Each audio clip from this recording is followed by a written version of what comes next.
حضرت شمس تبریزی رحمۃ اللہ علیہ فرماتے ہیں، ایک دفعہ حضرت عیسیٰ علیہ السلام ایک نوجوان کے قریب سے گزرے جو باغ میں پانی لگا رہا تھا۔ اس نے آپ علیہ السلام کو دیکھا تو آپ علیہ السلام کے پاس آیا اور عرض کی، بارگاہ الہی میں دعا فرمائیے کہ اللہ رب العزت اپنے عشق کا ایک ذرہ مجھے عنایت فرما دے۔ حضرت عیسیٰ علیہ السلام نے فرمایا، ایک ذرہ تو بہت ہے، تم اس کو برداشت کرنے کی صلاحیت نہیں رکھتے۔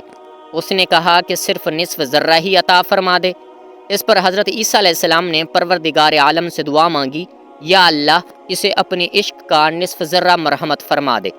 یہ دعا مانگنے کے بعد آپ علیہ السلام وہاں سے تشریف لے گئے۔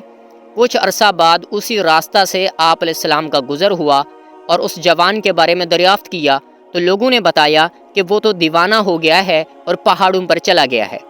حضرت عیسیٰ علیہ السلام نے پروردگار عالم سے دعا مانگی، یا اللہ اس جوان سے میرا سامنا کر دے۔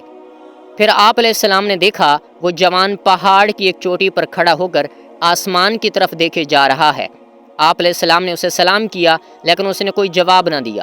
آپ علیہ السلام نے اسے فرمایا کہ تم مجھے نہیں جانتے، میں عیسیٰ ہوں۔